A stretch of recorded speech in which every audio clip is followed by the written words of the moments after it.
কাকোপথাৰ আৰক্ষী থানা ঘেৰাও কৰি প্ৰতিবাদ উত্তেজিত ৰাইজৰ।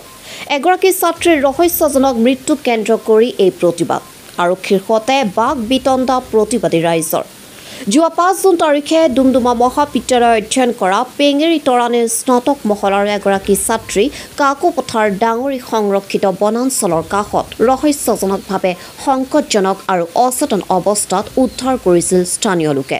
6 জুন তাৰিখে ৰূপাইস্থিত এখন ব্যক্তিগত নাৰ্ছিং হোমত মৃত্যু হয় ছাত্ৰীগৰাকীৰ। অভিযোগ অনুসৰি অসম আৰক্ষীত কৰ্মৰত কাকোপথাৰ বৰালীৰ লক্ষী মহন্তৰ সৈতে প্ৰেমৰ সম্পৰ্ক আছিল ছাত্ৰীগৰাকীৰ। প্ৰেমজনিত কাৰণত ছাত্ৰীগৰাকীৰ মৃত্যু হোৱাৰ অভিযোগ পৰিয়ালৰ লোকৰ, প্ৰতিবাদী ৰাইজৰ লগতে দল সংগঠনৰ।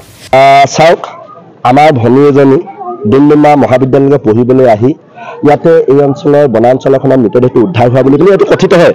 আচলতে ইনভেষ্টিগেশ্যন কৰিলেহে ওলাব যে সেই আছামীজনৰ ঘৰতে কিবা কৰি ঢুকাইছিল নেকি, এই কথা বতৰা ইনভেষ্টিগেশ্যনতে ওলাব। কিন্তু ইনভেষ্টিগেশ্যন কৰিবৰ কাৰণে মানুহজনকে এতিয়ালৈকে লগ পোৱা নাই পুলিচে। এইটো কি সাংঘাতিক কথা। কিন্তু কেছটো দিবলৈ অহা দিনা ইয়াতে আছামী বহি আছে, তেওঁক মৰম দৰৱ কৰি চেনেহ কৰি ইয়াৰ পৰা পঠাই দিয়া হৈছে। এতিয়া কথাটো হৈছে ইমান দিন লাগিলে, এসপ্তাহ পাৰ হৈ গ'ল। আমি দেখিলোঁ যে এতিয়া আৰু আমাৰ সহ্য সীমা বাঢ়ি হৈ গৈছে।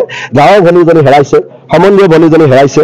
আমাৰ এফালে আমি ছাত্ৰ সংগঠনৰ প্ৰতিনিধি, তো আমাৰ ছাত্ৰী এগৰাকী হেৰাইছে, সতীৰ্থ ছাত্ৰী এগৰাকী। সেই সুবাদতে আমি ইয়াতে আহিছোঁ আৰু আহি স্পষ্টভাৱে এই কথাটো সুধিব বিচাৰিছোঁ যে এই আছামীজনৰ প্ৰতি কাকোপথাৰ থানাৰ অচিজনৰ কি ইমান মৰম দৰৱ দয়া বাঢ়িলে যাৰ কাৰণে এৰেষ্ট কৰিব পৰা নাই? নে টকা পইচাৰ খকে খালে নেকি, অত্যাধিক টকাৰ খকত পৰিলে নেকি? এই কথা বতৰাবিলাক সুধিবৰ কাৰণে আমি আহিছোঁ। আৰু মৃন্ময় দাস বুলি কোৱা অচিজনে আমাক কথা দিছে যে এৰেষ্ট কৰা হ'ল, ফটো ভিডিঅ' ভাইৰেল কৰা হ'ব।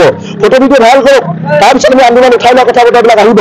আৰু দ্বিতীয় কথাটো হৈছে যে এগৰাকী উচ্চ পৰ্যায়ৰ বিষয়াৰ যাতে তদন্ত হ'ব লাগিব। এই অচিজনৰ নেতৃত্বত নহ'ব। বকুল ইংদী বুলি যিজন বদমাচি অচি আছে, এই অচিজনৰ নেতৃত্বত নহ'ব। লাগিলে মৃন্ময় দাস ডাঙৰীয়া নিজেই কাণ পাতি লওক, নেতৃত্বত লওক ইনকোৱাৰী কৰিবৰ কাৰণে। তেতিয়া আমি আমাৰ আন্দোলন কোনোবাখিনি ৰৈ যাব, এই কথাটো আমি স্পষ্ট কৰি দিছোঁ। আচলতে তৰাণী গাঁও আছিলে, আমাৰ নিজা গাঁও আছিলে। আৰু আমি ইমান দিন ৰৈ থকা মূল কাৰণটো হৈছে আপোনালোকৰ প্ৰশ্ন আহিব পাৰে যে আমি ভাবিছোঁ প্ৰথম অৱস্থাত গাঁৱৰ ডেকা চামে আৰু গাঁৱৰ লোকসকলে বিচাৰিছিলে যে এইটো মিডিয়া মাধ্যমেৰে প্ৰচাৰ কৰিছিলে আৰু গাঁৱৰ পৰিয়ালে আহি ইয়াতে কেছো দিছিলে। কেছ দিয়াৰ পিছত ভাবিছিলে যে এজন আছামী এগৰাকী মানুহ ঢুকাই গৈছে, আছামৰ প্ৰতি মৰম দৰৱ নহ'ব বুলি ভাবিছিলে। আৰু শেহতীয়াকৈ আমি উপায় নাই বাধ্যত পৰি আটাইবিলাক দল সংগঠন, সেই অঞ্চলৰ যিমানবিলাক দল সংগঠন আছে, সেয়া লাগিলে মৰাণ ছাত্ৰ সন্থা হওক, মৰাণ মহিলা পৰিষদে হওক, সেয়া লাগিলে লাচিত থানাই হওক, সেয়া লাগিলে আমিয়ে হওক, ছাত্ৰ মুক্তি বা কৃষক মুক্তি হওক, আটাইবিলাক দল সংগঠন আৰু তাৰ সংঘ তৰাণী মহাবিদ্যালয় যুৱ সংঘ, তাৰ ভিডিঅ' গোট আটাইবিলাকে লগ হৈ আমি ইয়াতে আন্দোলনটো কৰিবলৈ আহিব লগা হৈছে।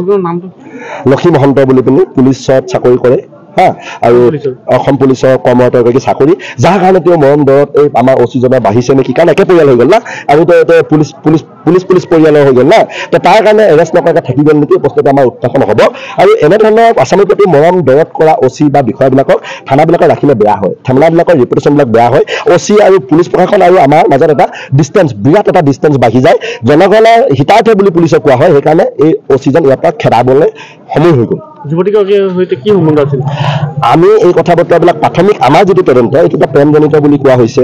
আৰু তদন্তত থাকিলে আৰু বহুত বেছি কিবা কিবি ওলাব পাৰে। এইবিলাকতো পুলিচ প্ৰশাসনে এনকুৱাৰীত এক্সপাৰ্ট, আমিতো এনকুৱাৰীত এক্সপাৰ্ট নহয়। কিন্তু প্ৰথম কথাটো হৈছে ল'ৰা ঘৰৰ ফালৰ পৰা সেইখন ঘৰলৈকে চাবলৈকে গৈছে, মাক দেউতাকে ভাত পানী খাই আহিছেগে, এটা মোটামুটি এটা লাইচেঞ্চ গম পাইছে নাই, ল'ৰা ঘৰলৈ যেতিয়া ছোৱালীজনী ঘৰলৈ যেতিয়া ল'ৰা ঘৰৰ ফালৰ পৰা যাব, এটা মোটামুটি সৰু সুৰা এটা লাইচেঞ্চ এটা দি ৰখা হৈছিল ছোৱালীজনী বা ল'ৰাজনকো, দুয়োজনকে মিলা মিছা কৰিবৰ কাৰণে। সেই ধৰণৰ এটা সৌহাৰ্দ্যপূৰ্ণ প্ৰেমজনিত এটা সম্পৰ্ক আছিল। এই কথাটো আমি ঠাউকতে প্ৰথম অৱস্থাত ক'ব পৰা নাছোঁ।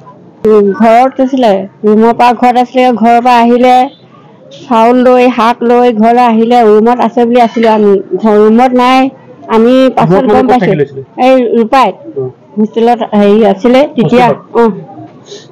ল'ৰাজনী ঘৰত আছে বুলি ভাবিছিলোঁ। সেই গধূলি 4টা বজাত গম পাইছোঁ কথাটো লক্ষী মহন্তৰ বেমাৰ হৈছে বুলি খবৰ দিলে। আমি ঘৰলৈ আহিলোঁ, মেডিকেলত দেখিলোঁ, ভালকৈ এৰি দিলে। ছোৱালীজনী চাই আছে, চাই মাথাটো চাইছে যে চেষ্টা কৰিছিলে পুলিচ কাৰণে। মই মাথাটো ঘূৰাইছে যে মই বেছি ক'ব নোৱাৰোঁ।